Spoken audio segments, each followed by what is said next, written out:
When we started 3.5 years ago, there were a lot of question marks in everyone's eyes, a lot of pushbacks even from proud bartenders who said, no, I need to sell alcohol, I don't want to do alcohol-free and so on. And now that's in these 3.5 years, that's totally changed. Like people do understand the purpose of alcohol-free drinks and quality drinks. Before we get started, just a really quick question. Have you checked out the awesome free stuff available at lownodrinkermagazine.com/free gifts? Well, you should.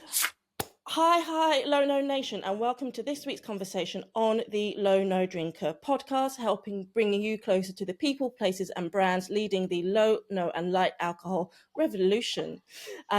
Today's conversation, I am talking with the lovely Christof, the founder of and CEO of Rebels, which if you're watching on video, you can see behind me.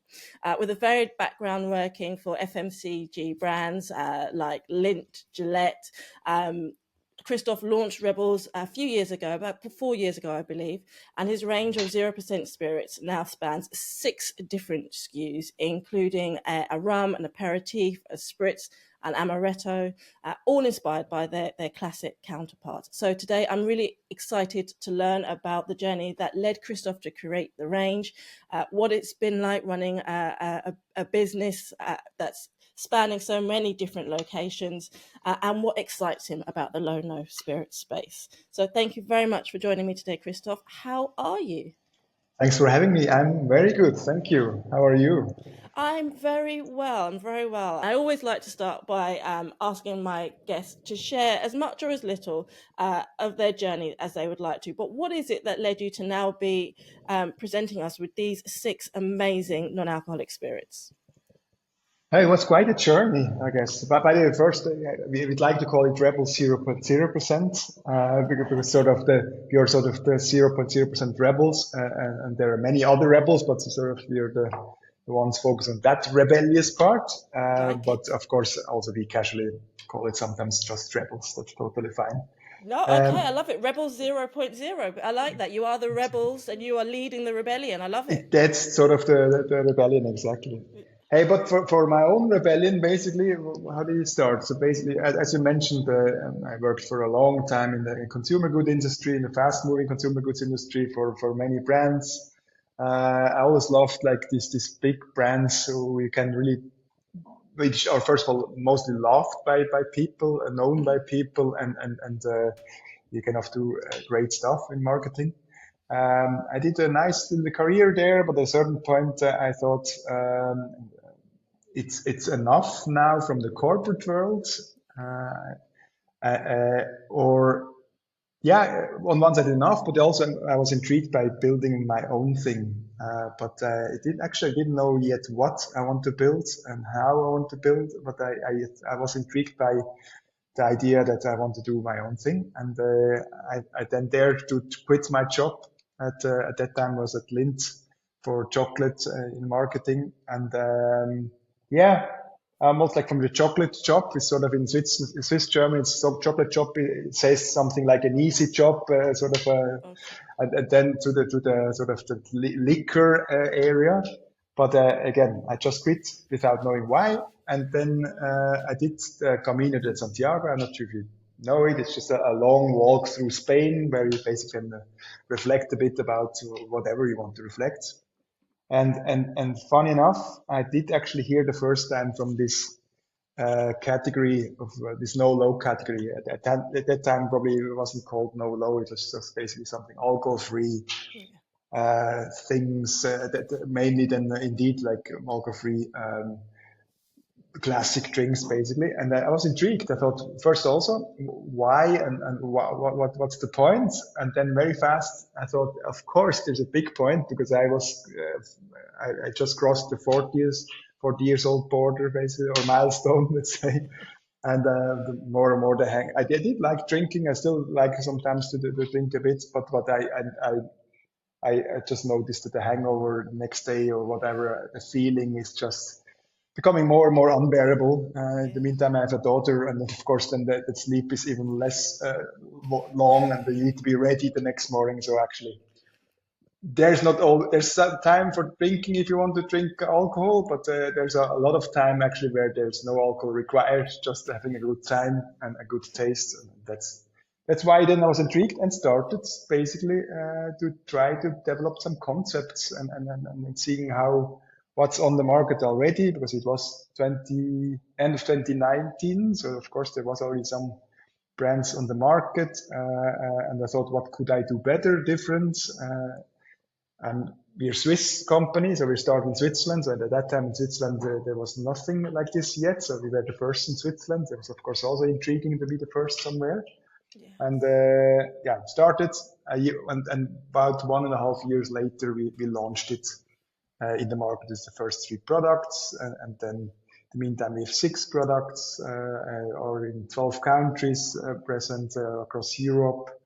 Of course, with some bigger and some smaller countries, but never regretted the journey. It's still very much intrigued by the category and amazed by how fast the journey went from no one knew about it until now. Most people know about it, and maybe sometimes still need some education and so on. But yeah, it's a great journey, and it's been a great journey, and it's still a great journey, I think. It sounds like you went on quite a journey. I mean, to take that leap and just go, do you know what? This isn't right for me anymore. I can't do the corporate world anymore. It doesn't fit with inside of me.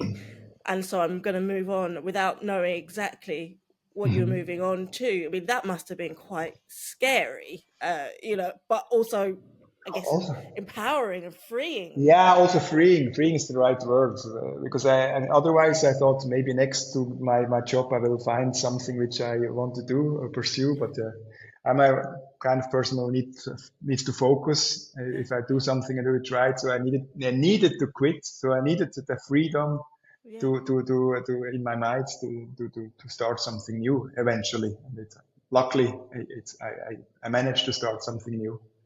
Yeah, and finding inspiration on this walk. Can you give me the name again? It's the Camino de Santiago. It's a Spanish word for the way through to Santiago. It's a place basically. It's just one of these pilgrims basically. Yeah. You don't have to be religious for that. It's basically just a time where you can walk and be and reflecting about what you do. Yeah. That's fascinating. It's a conversation for another podcast, but there's a lady I must introduce you to Cool. who loves the power of walking and that kind of headspace that it gives you. So that's fantastic. So let's talk a bit more about Rebel 0.0 then. So when was it that you launched, and did you come out the gate with 6 straight away? How did that build up? Because that's quite a range, quite a selection. It's a great selection. Yeah, We'll talk about this more in a bit. But what was that like? Thank you. I mean, now we started with 3 products. I did wanted to launch with a range because I felt like it's the variety and it gives more, offers even more choices to the space where there was no choice a few years ago. And we just tried to see what potentially the favorites of the people, where you can actually do some nice drinks which you might know from the alcoholic versions, also alcohol free. And we started with the gin. At that time, by the way, we called it gin alternatives and rum alternatives and the aperitif alternative. In the meantime, we have dedicated names like botanical dry and dolce spritz and so on. It was a good start. Of course, we also improved our products along the way. Now it's like the second and third generations. In 2020, 1 year later, we launched also Amaretto and this dolce spritz. And the last year, even the malt blends, which is inspired by whiskey or bourbon even.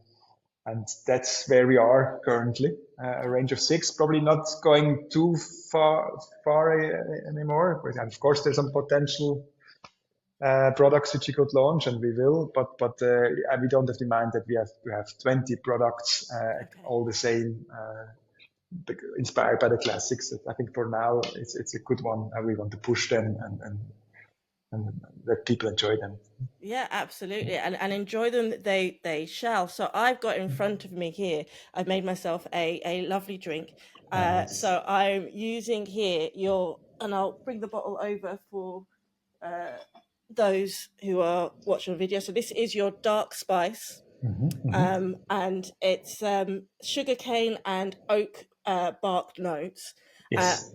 I've got to say, I want to talk to you about the production, because you've mentioned your technique.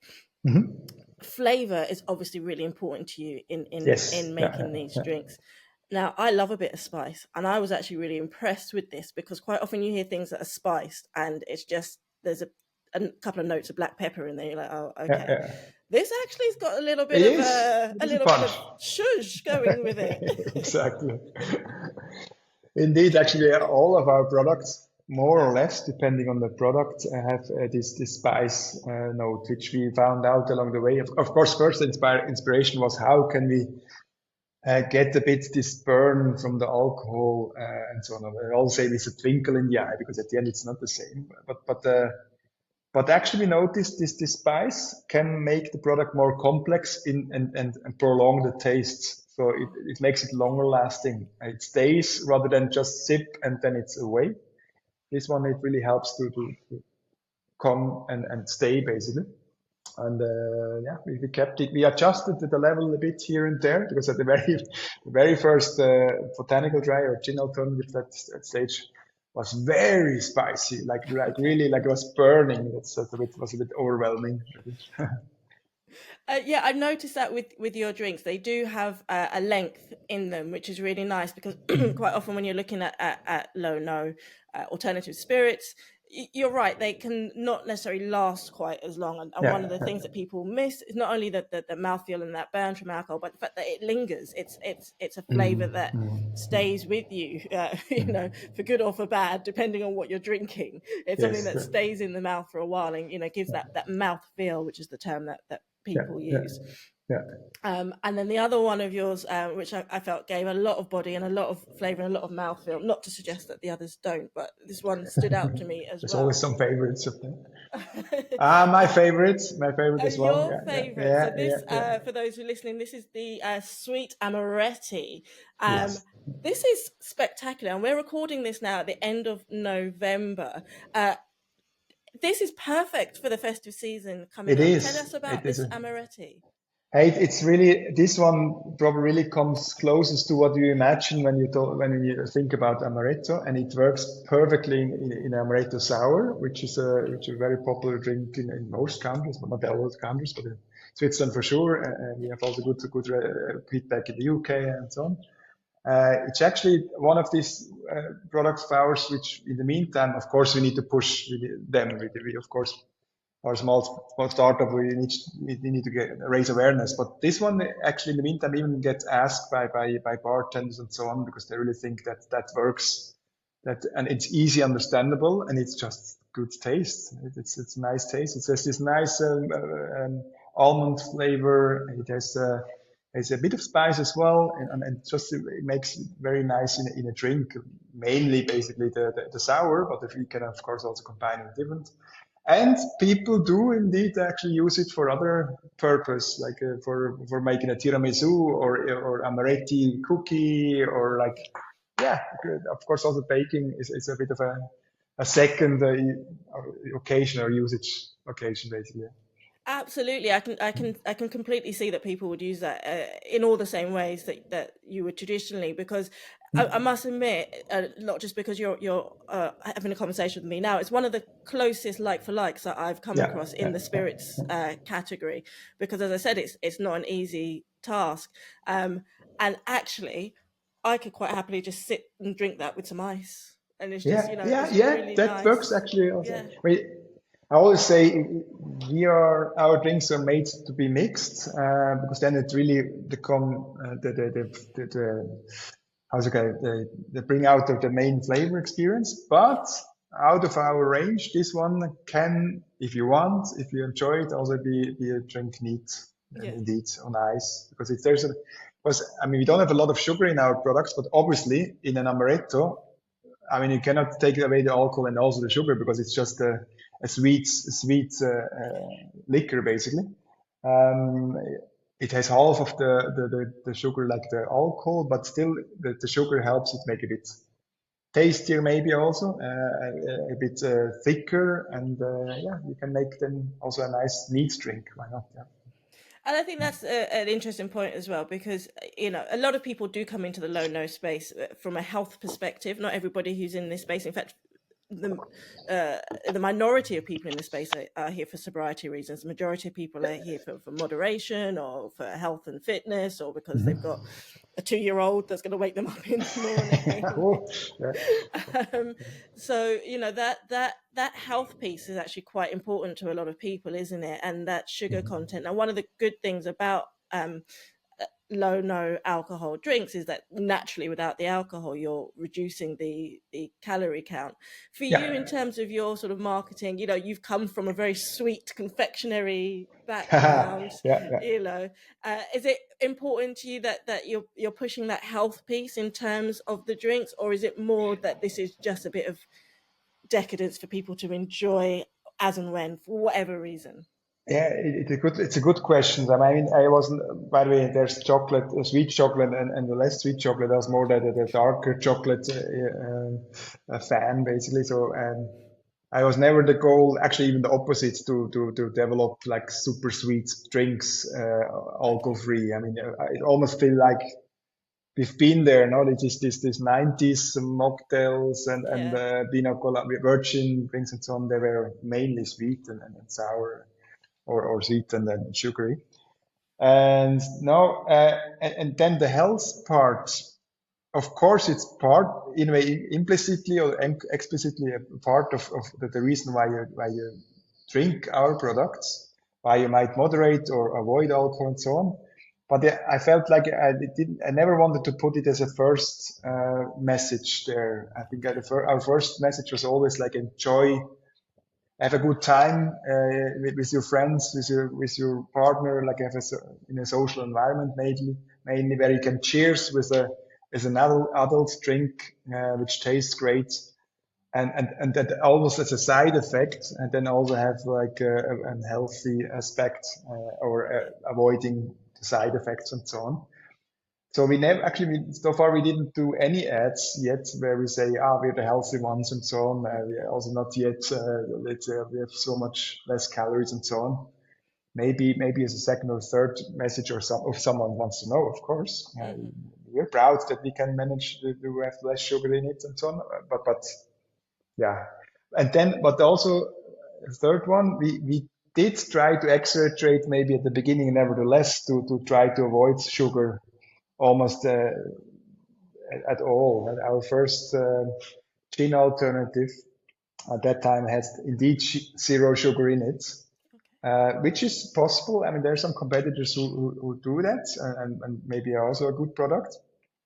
But we noticed it definitely only worked in a mixed drink, because without mixed, basically it was too bitter, too almost unpleasant. And then when we added a bit of sugar, and in the meantime also more botanicals and flower notes and so on, it made it pleasant also when you drink it neat, not to really drink it neat like as a final consumption, but at least you don't lose the appetite when you drink it neat, because there is still some people try it for the first time, our category, our products, and can then not imagine that a product which doesn't taste neat, more or less good, that it can become even better when you mix it with a tonic or so on.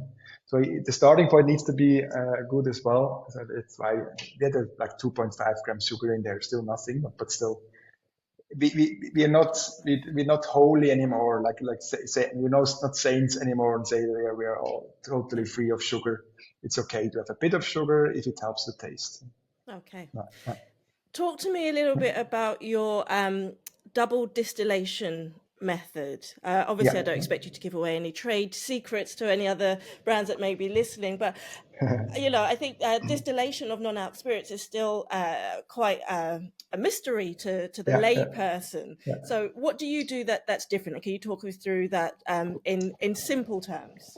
Yeah, I mean, first of all, we try to make it happen, like probably all our category basically tried with a lot of trials and errors and so on. we along the way found out that when you distill it twice with two different distillation methods, the flavors of the natural botanicals, because we actually do take real botanicals, put them in an alembic and distill them on a water steam basis the first time, and then add another more modern distillation, which I don't this one I don't want to reveal that much, but it's just it's a second different distillation where it makes the whole thing even more intense or more complex, and really we found out that this is sort of our own like secret formula or process, let's say, how to make these drinks making as pleasant, as enjoyable, as nice, as complex even, and longer lasting, as I mentioned before, as possible. And yeah, at the end, after these two distillation steps, we blend the different distillates together, add potentially the rum. For example, there's molasses in there. We add, if needed, some other ingredients which are necessary in that category, and then blend it together, bottle it, even pasteurize it to make it the shelf life longer, which is a big challenge in our category as well. And yeah, then that's basically in a nutshell what we do. All produced so far still in Switzerland, and actually in the mountains almost, or like at the bottom of the mountains in the western part of Switzerland, with this. Of course, proud we are on this clean, nice mountain water. Maybe it also helps a bit of a taste. But yeah, that's sort of our process, which we found out along the way, and now still keeping it. Yeah, you're right. Everyone I speak to, it's all about trial and error, and sometimes those give you an amazing success, and sometimes you have to go back to the drawing board. So I'm glad that it's worked out well for you. You mentioned the shelf life there. What is the shelf life of a bottle of Rebel 0.0 once it's been, once you purchase it and then once you've opened it? Yeah, so indeed there's two ones. Like from production, it's 18 to 24 months from production. It's quite nice, I think, and it helps us to really sell it also to P2P and trade, and sort of have also this journey or the value chain. When you open it, it's 4 to 6 months. We're coming closer to probably most of them are even 6 months. You don't have to chill them. You can put them on your shelf like you have it behind your back. That's totally fine, even when it's open. If you want to put it in the fridge, you can, but actually we don't have to. For the drink, just put some ice in it, but that has nothing to do with the shelf life, of course. That's really great, because I think that's one area that people don't recognize within alcohol-free, particularly with spirits, because alcohol does many things other than get you drunk. It carries flavor, but it's a preservative, and so it keeps things, and that's why you can go into the cupboard and find that bottle of like ouzo from your trip to Greece 17 years ago. 17 years ago, exactly. And it's still fun. I mean, it might not taste very nice, but it won't do you any harm. Yeah, exactly. But obviously, alcohol-free spirits don't have that luxury. But it's I like to ask that question because it's good to hear that those shelf lives are getting seem to be getting longer for brands like yours, because that's the benefit to the yes, it's good for you guys, but I'm thinking it's great for the customer to know that they at the end it's great for the customers. No, it helps. No, of course, it's I mean, our products and our products from the category, they probably will normally you drink them faster naturally because probably because you can. It's no alcohol in it. But still, it's not that you always drink the bottle in one evening or even in a whole month. I think it takes a while, where we have the next visitors or the next occasion where you celebrate something or just want to have a drink. But it's not like in 2-3 days it's gone. Yeah. That's why it's important for the consumer that you can actually keep it a while rather than having the urge to drink it immediately. Yeah. Let's change tracks a little bit, if we may. I refer to those who come into this space via Low No Drinker magazine or podcast as Low No Nation, because I really want Nice. to reach as many people in as many parts of the world who are looking for that support and excitement about these drinks. So one of the things I love when I have the opportunity to speak to somebody from another part of the world is to get your perspective on, how you see the movement and how it is where you are versus what you've seen when you've been to places like England or other places that you've traveled. I don't know Yeah. very much about Switzerland, so what is the, I guess, reception to the whole low no Yeah. market like over there? Yeah. In the meantime, actually, because I've been now, of course, several times in the UK, and Yeah. we market our products in the UK, and sort of I before we came over or up there, we thought, of course, UK is far advanced, and you were, because the whole category probably not probably it started in the UK. Hmm. But and when we started 3.5 years ago, there were a lot of question marks in everyone's eyes, a lot of pushbacks, even from proud bartenders who said, "No, I need to sell alcohol. I don't want to do alcohol free and so on." And now that's in these 3.5 years, that totally changed. Like people do understand the purpose of alcohol-free drinks and quality drinks, and the industry even more, of course, because they just understand now that they need to deliver something or serve something to the customers. Otherwise, they just lose money at the end and lose customers. And so that in the meantime, actually, I would almost say we were quite close to the consumer education, basically, from the UK, like the UK. But still, there's still a journey to go. Of course, still not 100% awareness of, so of course not still not 100% of people know exactly what to do with the alcohol-free things, or and, not everyone knows what's there in the market. A lot of people still think we are the only ones in Switzerland, but of course there are also other competitors in the meantime. And it's still a journey, and probably the main job to be done overall in the category, and that's in Switzerland, in the UK, and in different stages also in other countries, that is, people still don't fully understand the value of the products, Okay. in terms of that sort of the justified value by actually it's a craft behind, it's a production behind, it's not just a lab product with a bit of flavors in there, or a syrup or something. It's the same, not if not actually not even more craft behind than alcohol, and that's now our joint task of the category, that we really educate people. Not just educate for the sake of education. Hey, we do a lot of complication or complicated production process. It's more like, okay, that production process is required to make great products, and that's why it also costs something, of course. Yeah, Yeah. absolutely. I think helping people to understand that the value of their drink is not equated to the ABV of their drink Yeah. is Yeah. one of the biggest tasks, isn't it? Because Mhm. it's still, people think, well, why should it cost so much if there's no alcohol in it? That's And not interesting. Yeah. understanding that that's not the thing in your drink that costs money. That's Not at all. No. but people just don't quite, some people still don't quite get uh, how much more needs to go into producing drinks like yours Mhm. than full strength. Because we spoke about trial and error, but I can imagine there've been a lot of challenges along the way to try and get to something that you can be proud to say, this is what we're doing.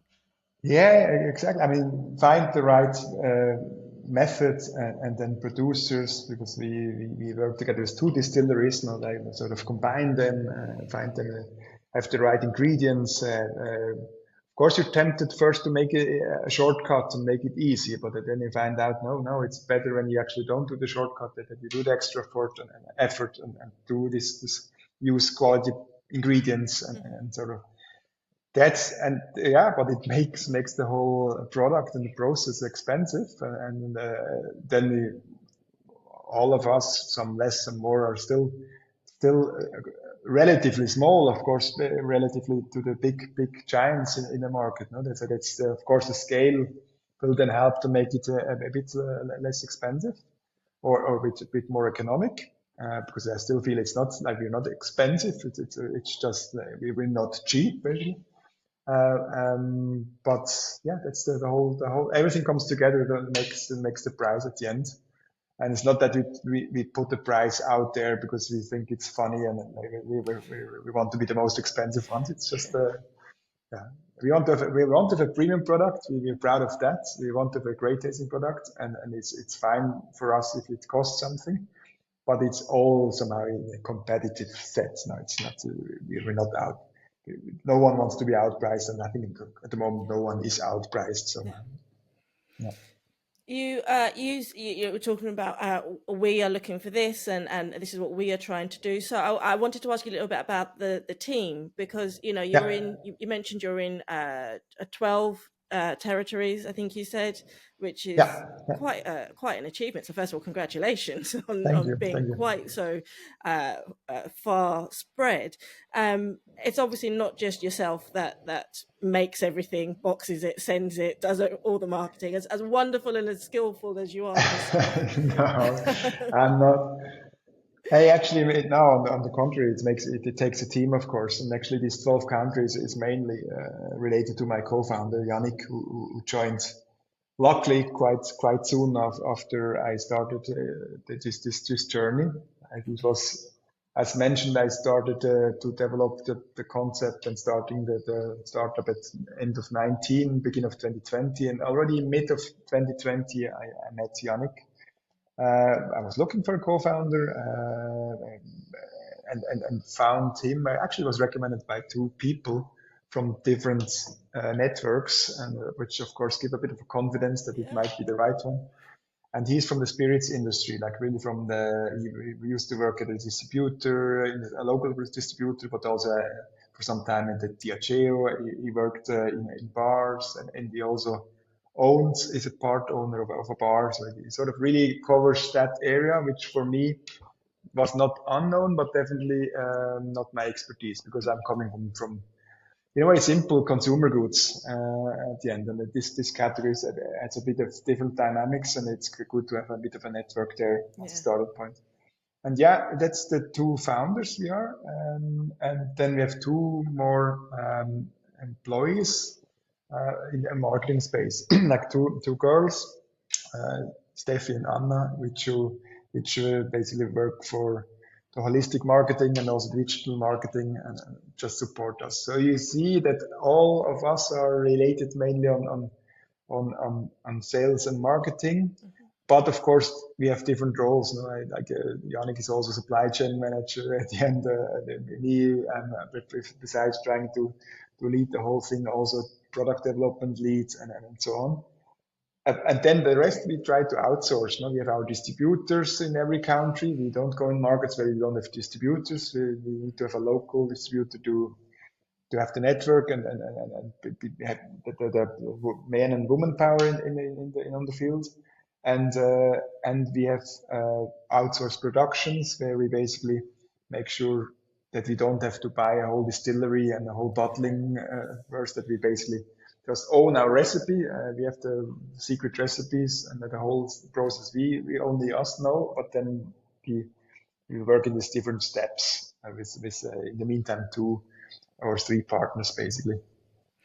I can imagine it's quite. I mean, it sounds wonderful that you managed to found Yannick from 2 different sources. That's quite a coming together. It's like that's a sign that this is it's sort of a sign. And then to bring somebody on, because you've had this idea, you've had this passion, you've started to realize it and to recognize that you need some extra help to turn it into something real. Because I speak to a lot of founders who one of the things I like about on this podcast is a lot of the founders have been quite honest and quite open about how difficult it has been. A lot of people started similarly around a sort of similar time to you. Sadly, there are people who I've interviewed and within a year or so of producing the podcast, they've already had to close their businesses for various reasons. And it's heartbreaking because, these kind of projects, yes, it's a business, but it's also a passion project as well. It needs to be a passion, otherwise it definitely will fail, basically.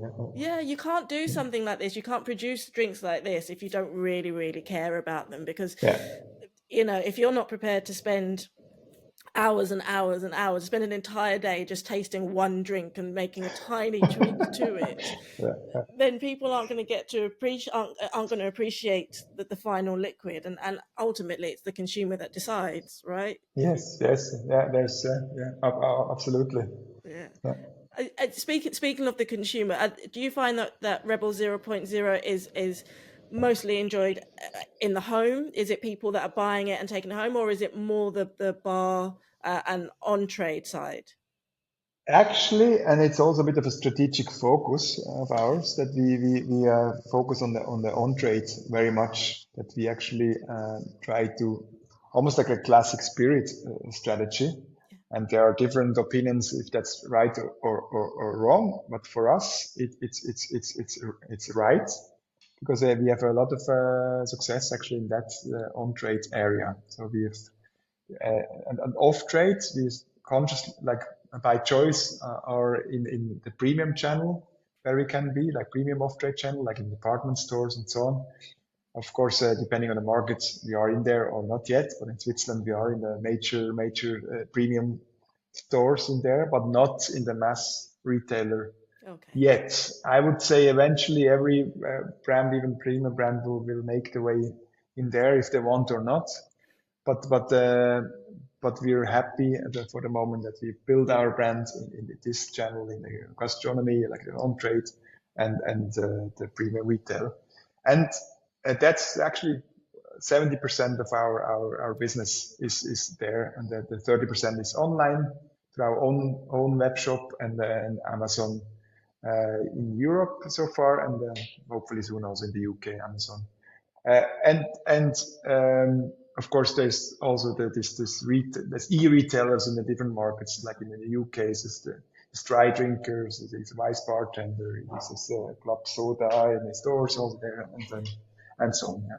Yeah, I can see that a brand like yours would do particularly well in the on-trade, more so because of the variety, because you've got the range, and I think that it's quite different if you're big alcohol in inverted commas, and you've got Jack Daniels and it's a single bottle, and people know that, and they're quite happy to go and get that. But I think from my personal experience of running venues, when it comes to something like a low and know that the bar staff, the wait staff, the management might not be that educated about or that comfortable with, if you can present them with a range and they know that all the drinks in that range are of a quality and that they can use them to make a selection of drinks, it just makes it easier, doesn't it, than having to go and find a low-no gin from one person and a low-no whiskey from another person and a low-no from another person. So I can totally see that having that range makes life easier for the on-trade teams. Indeed, it does. I mean, the ease for doing drinks is even in the on-trade is an important thing. The people don't have, not all the bartenders are as educated as the best bartenders. So we're selling quite well in the cocktail bars, like the premium cocktail bars, where there's a lot of educated, amazing mixologists and so on. But the major business, of course, is still somewhere maybe one tier below the good cocktail bars or drink bars, where it needs to be a bit easy and not like you don't need to be a nerdy mixologist. I mean that not in a bad way. That helps. Then we have just a range of products which we have, which basically can make them mix the cocktails which they know just without alcohol, and that helps. And also then for the consumers, actually even more for the consumers, it needs to be easy. It needs to be very easy. I mean, even I learned along the way that people are not even know, even in alcohol consumption, they don't even know how to mix a nice gin and tonic. It's really very easy, but they don't know it. And of course, then they don't know, they're scared to do that with alcohol free because they think it's different, but at the end it's the same. But it should be easy. Easiness is a good, important factor. Yeah. Yeah, I completely agree. We want to introduce these drinks to people and let them know that they're available to them. We have to make it as easy as possible for Yeah, them yeah, to find them and to use them. yeah, So that makes complete sense. yeah. You mentioned a few retailers here in the UK, such as Wise Bartender and Dry Drinker, so I will make sure that those are noted below. But where do people go, Christof, if they want to know more about your story, they want to get to buy a few bottles direct from the source? Where's the best place for them to go and find you? So, I mean, first of all, it's always good to go to the website or on Instagram. It's rebel00.com or .co.uk, and that's probably the first where you can, wherever you are, you find probably the way. There's even the retails listed there. It really depends on the consumers or the customers. Do they want to buy it online? It's probably the easiest thing. Do they want to buy it online through a own web shop, or do they want to go to Amazon or to the Dry Drinker and so on? That's probably them. But I would suggest go to the Instagram page or the rebel00.com or .co.uk, and then they totally find. Not even always the same. We will try to update our websites from time to time, so you'll find a bit. Or on LinkedIn, if you're more professional, then follow us on LinkedIn as well. Yes, yeah, fantastic. I will make sure that's all linked in the show notes below for everyone, Nice. Christof. Before I let you go, I have my final question, which is one that I ask everybody who comes on the show. So I am not sure what the weather is like in Switzerland at the moment. Cold. I was going to say, I'm guessing it's pretty cold. It is not particularly warm here in London. But let's cast our imaginations and pretend it is a nice hot sunny day and you are off to a barbecue at a friend's house.